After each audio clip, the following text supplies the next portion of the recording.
Hi, I'm Richard from Early Retirement Wanderlust.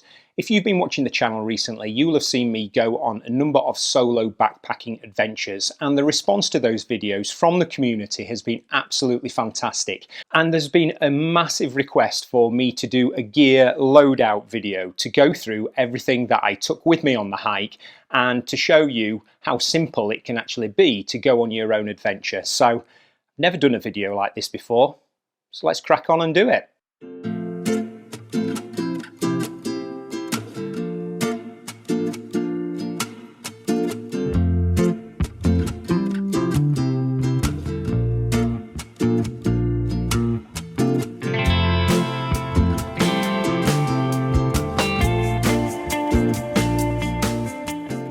So when I was talking to Jackie earlier on today, and I said, I'm going to have to do this loadout video and I haven't got a clue what to do, she openly laughed because she knows that I'm obsessed with backpacking videos and things like that. If there's a rabbit hole to go down on YouTube, I have seen so many of them, but it's so different when you're doing it for yourself.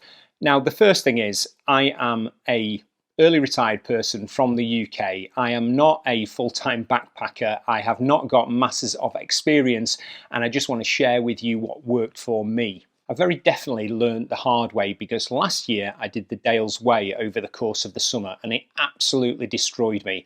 I took too much stuff, I ruined my feet, and it was 6 days of absolute pain. I did enjoy it, but I didn't want to repeat it this year. So this year I did a shorter shakedown trip just to try and test out a lighter system and going with less is more. And then I did the Dales Highway, which was a much more challenging route over the course of 6 days. And I survived okay. And the key is I definitely did it on a budget. I make do and mend. I used stuff that I'd already got hold of. There are a couple of bits of kit that I needed to buy that were an investment for the next few years. But apart from that, this is not going to be a gear heavy sort of review. It's the gear that worked for me, and it's not always the most expensive gear. It's certainly not the lightest gear. There are so many YouTube channels that will focus on hundreds and thousands of dollars that you could spend on camping gear and backpacking gear, and that's just not for me. I enjoy my multi-day treks, but it's not the thing I centre my whole life around, so I'm not going to invest that heavily in it in these early stages. I have absolutely enjoyed the experience, and I have learned some things that I'm perhaps going to swap out for next time, and I'll try and share those with you in this video. So thinking about how we're going to do this video, we're going to ultimately end up with kit everywhere. Thought what I'd do is take you through what I wore on a day-to-day basis and then unpack the bag and just talk about stuff as we come to it. And I hope that makes sense. So the stuff that I wore on a day-to-day basis, trying to make sure that I've got a layering system that will work for all weather conditions. And I love my merino, so I had a merino t-shirt. The great thing about merino is that it doesn't smell, and it genuinely doesn't smell, and you can afford to wear it for days on end and you just give it a bit of an airing out at the end of the day. This is my walking kit and what I would call my dirty kit, because then I've got a clean set of kit that I use on an evening that I swap and change into immediately. So it's almost a wet kit, dry kit system. So merino t-shirt, pair of normal boxers. I've got some lightweight board shorts. These are actually Lululemons. They're my favourite shorts and I wear them to death. And again, they never seem to get dirty and they never seem to get smelly. I then have a number of layers that I wear over the top. I've got a very, very lightweight Rab fleecy that keeps the cold out, but it doesn't keep the wind out, and I'll talk about that in a bit. To keep my head protected, I have cap and glasses. I carry a little bum bag, or the Americans would call it a fanny pack. Not too sure about this actually. I thought it would be great for keeping my phone in, my wallet in, and chapstick in. I never kept my phone in it. It was easier to keep it in my pocket. It was a good way of holding the action cam and strapping it to my rucksack, but I probably wouldn't take that again. It was just like a little bit too much faff. But what I didn't want is to have loads of stuff agitating my pockets and agitating my legs if you're walking that far. For a long distance trek with a reasonably heavy sack, I would always recommend trekking poles. These are ones that Jackie got me for Christmas about 3 years ago. They were the cheapest bargain ones I think that Trail magazine recommended. They're from a Scottish company, Lomo. Really good. They're about 30 quid for the pair. They're absolutely bomb-proof. And with my new tent, I need one of these to keep the tent up. Now, I mentioned about the trek last year. I had huge problems with my feet, and it was just the most painful experience. The blisters took forever to heal. And I swore that I would never go through that again. So in terms of blister prevention and looking after my feet, I did a number of things, and all of this is eminently researchable on YouTube. It's just knowing what to search for. So the first thing I did was I picked up a tip from ultra runners about preventative taping and using Leukotape. I use that all the time, and I know that I get blisters on my heels when I go above about 13 miles and on my big toes. Everyone has their own particular hot spots, even the ultra marathon runners. So preventative taping, you put the Leukotape on and it is almost like a miracle cure. It solved my blister problem no end. Another tip, and yet not a fashionable one, is Injinji toe socks. Never be seen in public in these. They are quite a look. These are liner socks, so they're ultra thin, and all they do is they obviously encapsulate your toes. They're like a set of gloves for your toes, but they stop those little rubs between your toes, and again, no blisters. And then Jackie and myself decided to invest about 18 months ago in Darn Tough socks. Now, these are made in America. They are recommended by so many thru hikers and long distance athletes. They come with a genuine lifetime guarantee. So if these fail on you or you get a hole in them, then you can send them back and they will send you a new pair, no quibble, and it's an absolute lifetime guarantee. They are really comfy. They are merino, so again, they don't need much washing at all. I just aired them out.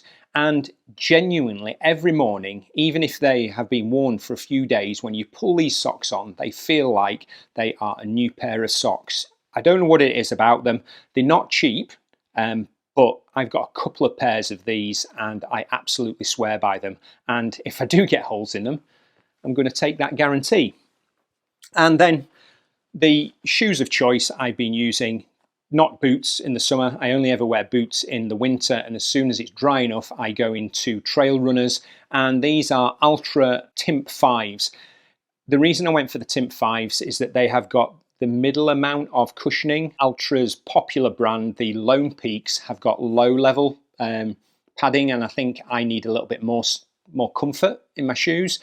They are zero drop shoes, and they are designed to allow your feet to spread. So I think with my socks and these shoes, it's really combined well to look after my feet. They're not waterproof, and purposely not waterproof, but they dry really, really quickly. And I must remember, in the bag, I've got a pair of waterproof socks, which combine trail runners with waterproof socks and Injinji liner socks. You've got, again, the perfect solution. And I wore those the day it was absolutely hosing it down, and my feet were perfectly dry, and yet my trainers were absolutely soaked. The rucksack, big bit of kit. I did invest in a new rucksack when we went backpacking around Thailand, purposely with the mind that I was also going to be using it for multi-day treks. So it is an Osprey Atmos LT65. That's quite a mouthful. The LT is light, so it's meant to be stripped down, but it is still quite a heavy pack. But it is really, really supportive, and the back structure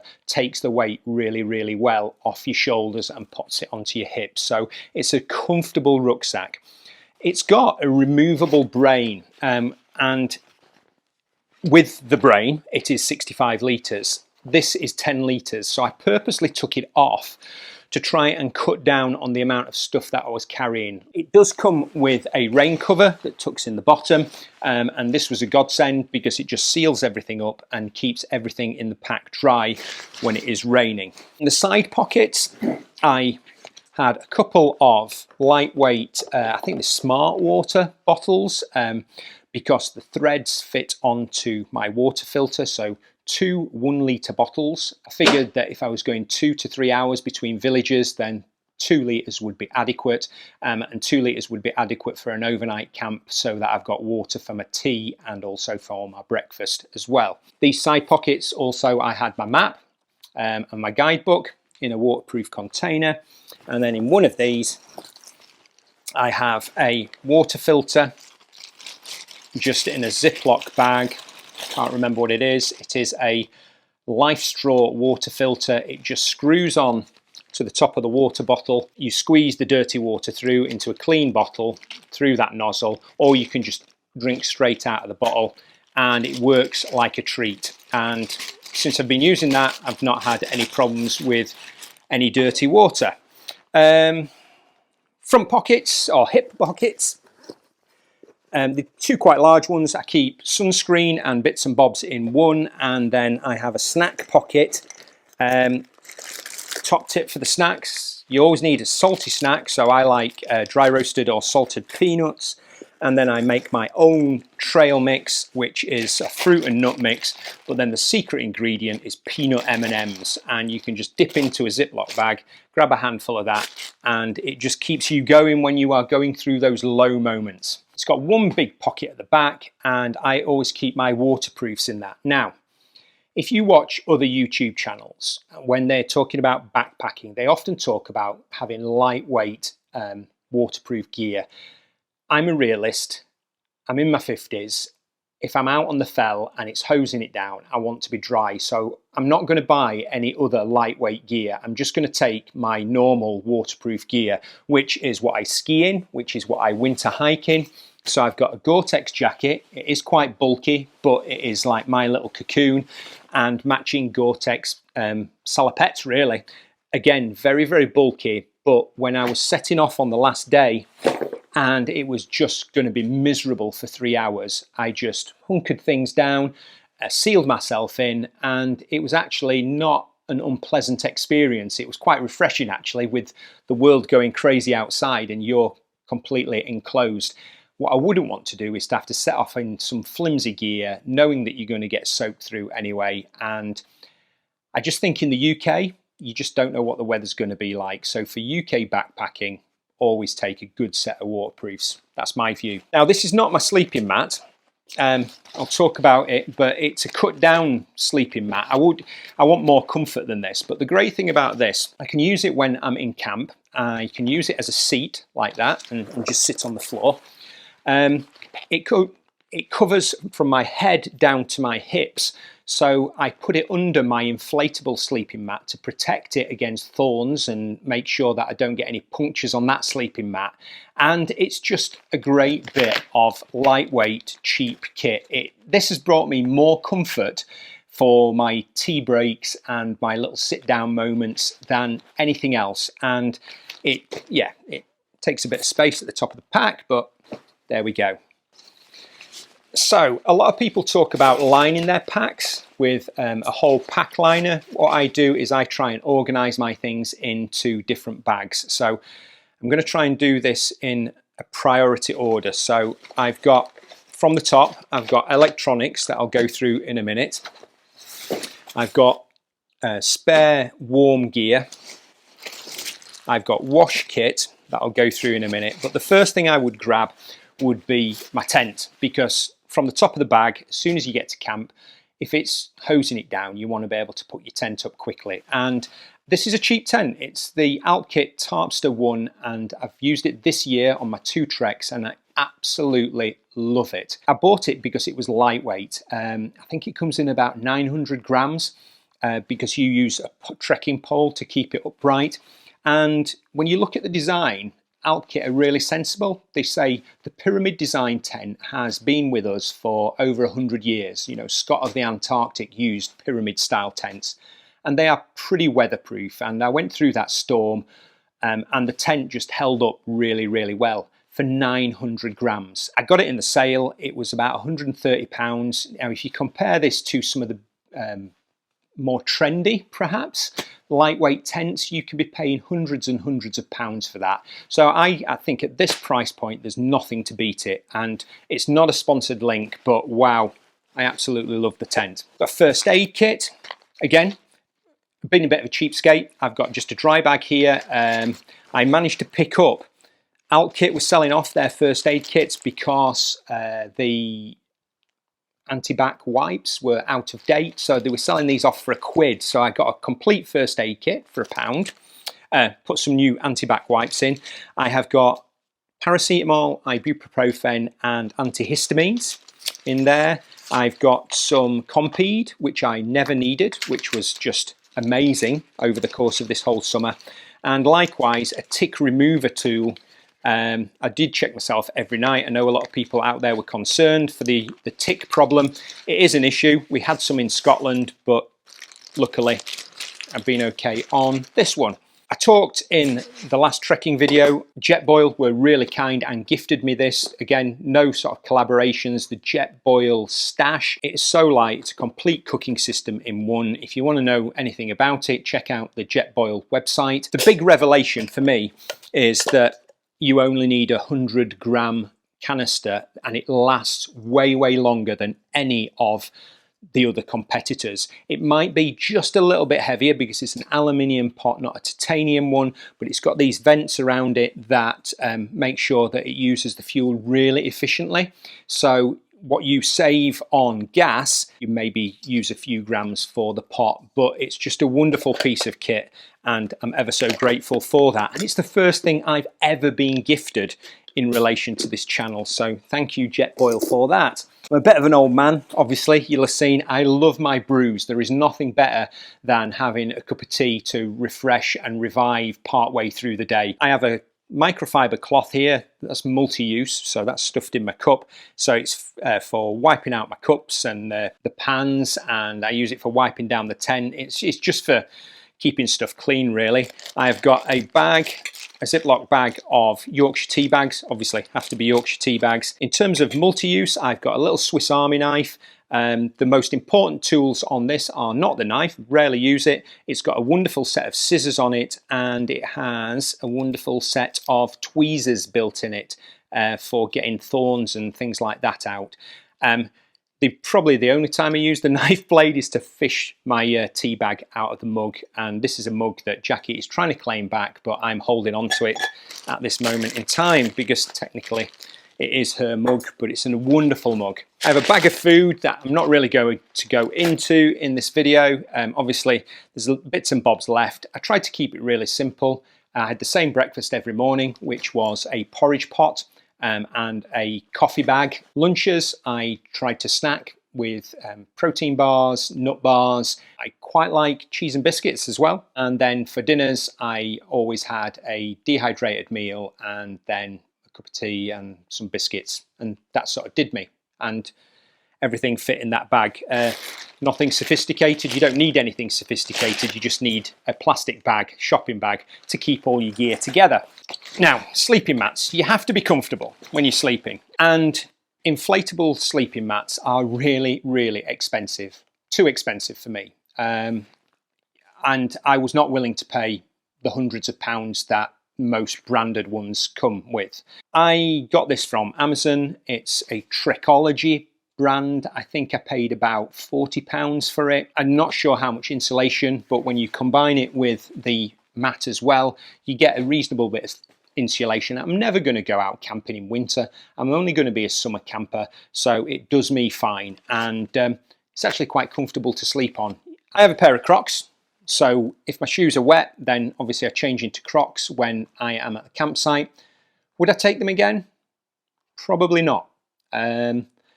And I don't know what I would take because I didn't find them particularly comfortable when you've got sore feet. They don't keep your feet dry. They do take up a lot of space. They don't weigh very much, I don't suppose. The ultra lightweight people say, oh, you just take a couple of plastic bags and you can put your dry socked feet into plastic bags and then into your wet shoes, and that's fine. But I suppose, I don't know whether I'd need any, to be honest, because when I got to camp, I generally just get into my sleeping bag, cook my tea, and then go to sleep. So yeah, Crocs. Jury's out on it. I normally do like Crocs. And then I have one big bag that is really important at the bottom that I must keep dry, because this is all my dry night kit. Now, in terms of sleeping bag, I went for a combination of a number of things. It needed to be cheap. It needed to be lightweight. and I wasn't particularly bothered about it being particularly warm because, as I say, I'm only going to be camping in the summer. So this is a Vango Planet 50. I think the hint is it's got a mosquito net, so it's only really used for tropical things, but it works for me. It is not down, because down when it gets wet, and you know things are going to get wet in the UK, are not good. So it's a synthetic bag. If I need to be warmer, then I put more warm clothes on, and it's worked okay. If I was going to upgrade my kit, I would probably look at getting a better sleeping bag or quilt or something like that. But it's so expensive, and this has done me fine. I think I got it for about 30 quid in a sale, and for the amount of times I use it, I can get a comfortable night's sleep in it, and it's okay for me. And then I talked about wet kit, dry kit. So when I get to camp, I take all of my walking day kit off and leave it to sort of fester on top of the rucksack in the corner of the tent. And then I change into my dry kit. So I have a merino long sleeve top, I have merino bottoms to sleep in, a pair of undies, and a pair of just traditional warm merino hiking socks. And that is my nighttime camp style gear. I do have a set of shorts just for if I'm in company, because you can't obviously go wandering around in your long johns unless you want a few strange looks. So I did use these shorts a couple of times, and I just wondered whether I should have taken long trousers, but it's a personal choice, and the shorts were fine. And then the only other thing I have in this bag is a microfiber towel, because I knew at some stage in the 6 nights I was going to be at a campsite and I was going to have a shower. And I really looked forward and had a great shower at one of the campsites. So we're nearly there now. Into these individual bags, I have another dry bag with spare clothes. And don't judge me for this, because you're using merino, so don't smell too much. But the nature of multi-day hiking is you are going to be getting a bit smelly. And I have got a way of washing my stuff on the go. But I haven't got a massive amount of spare clothes. So I have here my Montane thermal jacket. It's not a down jacket. I decided not to take the down jacket for exactly the same reasons, that this will keep me warm even when it's wet. Although I only ever wore it around camp and in the tent when it was nice and dry, and it worked wonderful. And it was also fantastically good for a pillow. I haven't talked about the pillow. Somewhere in here. My sleeping bag came with a stuff sack. And the sleeping bag, I never put it in the stuff sack because it fits better in the rucksack just by stuffing it down. But the stuff sack, when you turn it inside out, has a microfiber, fleece outer, and it makes a nice pillow. So you just stuff your clothes in there. That works well until it's so cold that you've got all your clothes on. And I had one night where I had all my clothes on and nothing to put in the pillow. So I didn't have a pillow. So I am debating whether I should get a blow-up pillow or not. But that has been perfect for me on most occasions. So I have my Montane warm top. You will have seen I have my sun hoodie, which is a really lightweight Patagonia long sleeve top with a hood to keep the sun off. It's really good. It's really comfortable. It allows the breeze to blow through. I have my boonie hat, set of undies spare. I have a buff, and I've never been a fantastic fan of buffs really. I wear them for skiing, but I think if I wanted to replace that microfiber towel with a buff, I could do that, because you could clean things off, and you can put it on your head. You can use it as a blindfold. You can put it around your ears if it's too noisy on an evening. So there are loads of options for that. I'm not really that creative when it comes to that. Spare pair of darn tough socks so I can have new sock day feeling. And these are the socks that I was talking about, the waterproof socks. They are Otter Shell. Got them from Amazon. There are so many brands out there, and they're almost like a miracle. You feel like your feet are getting wet, but they're not. Your feet might get a little bit sweaty, but these keep water out as long as you don't step in anything that goes above the top of the sock. But they have been a revelation to me, and I think the best £14 I spent, full stop, in terms of keeping my feet healthy. I have a little luxury bag here that is very Richard really, that has my journal in, it has a pen in, so this is all for sort of on an evening. A real luxury item, my Kindle. Don't know whether I'd take it again. Didn't really use it that much because I was that tired, so I just hit the sack and fell asleep. My reading glasses and a head torch. Again, just a cheap one, rechargeable, really, really useful. So that all packed away, went beside my bed. It's almost my bedside table type kit. Last two things. This is my sort of like wash bag type thing. It's the things that we want to talk about in here. Thailand bug juice, absolute miracle stuff, keeps the bugs off. Leuco tape, that's the stuff I was talking about in terms of looking after your feet and preventative taping. Really, really good. I've got some free ear plugs that I got from the Youth Hostel Association. Thank you for that, not sponsored. You've never seen these? Bug zapper, really, really good. So if you get bitten, you just put that on and click it a few times and it sends some sort of electrical impulses through the bite and neutralizes it. Works in most cases. I've got some wilderness wash from Sea to Summit. This is miracle stuff. Don't judge us on it though. It is, you can use it for washing your pots and pans. You can use it for washing your clothes, washing your hair, and also a shower gel. It does work, it's an all-in-one, and it's just a way of saving a bit of weight. I have a roll-on deodorant because it's nice to smell nice in the morning, even if you don't smell particularly nice. A fold-up toothbrush, none of this cutting down rubbish. And I did take a little pot of Vaseline, well, a big pot of Vaseline, because obviously my feet got totaled last year, and I was using this just as a desperation to try and stop my feet blistering even more. Didn't use it once, but it's always good to have, particularly if you get like friction points on your hips where the rucksacks may be rubbing in. And then the last thing, probably more applicable to me, is to do with electronics. And I've got quite a big electronics bag because of our YouTube requirements. So I've got the tripod that the phone is on at the moment, so I can't show you that. And obviously the DJI Action 3 with the Wind Slayer. It's an amazing piece of kit, love it. I upgraded the memory card to a 256 megabyte card, I think that's right. And it did me 6 days and was not even halfway full, so that is fantastic. I took the drone, the DJI Neo, and the drone controller. Would I take it again? Probably not. I got 15 shots. It was far too windy most of the time.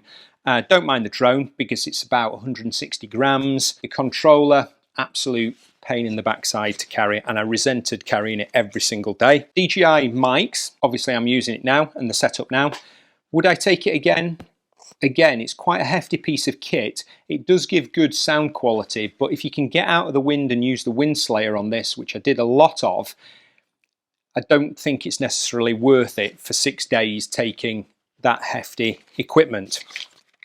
I've got a travel charger, and the reason I use the travel charger obviously is it's got a UK plug, but it's got 2 USBs and 2 USB-Cs, which is really useful if you're at a campsite and you need to charge multiple things, because I've got a range of cables.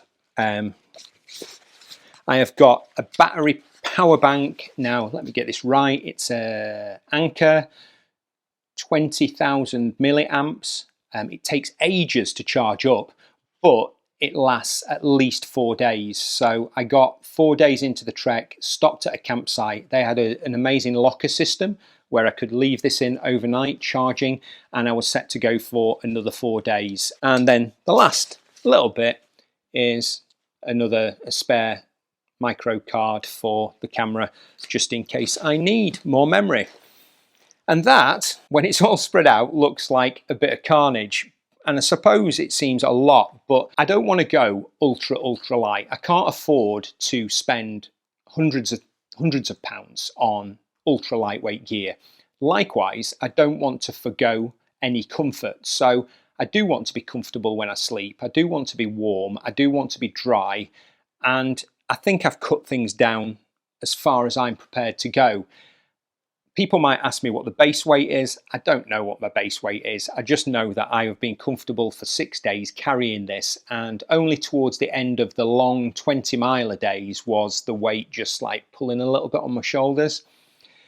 Most of this gear is stuff that we naturally have around the house. I haven't had to buy anything particularly specialist apart from maybe the sleeping mat, the sleeping bag and the tent, but it works for me and I'm happy with the compromises that I've made. There are one or two things that I've said I would change out, but hopefully it's given you a bit of an insight into what you need for, and this was a 6-day trek. Obviously, if you're going for 3 days, you're going to need less clothes. You're probably not even going to need to take half as many spare clothes, and you can cut your weight down again, and you certainly won't need as many electronics.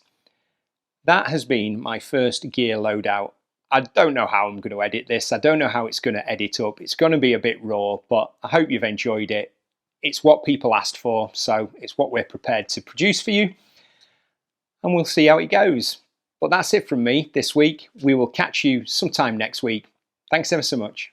Bye-bye.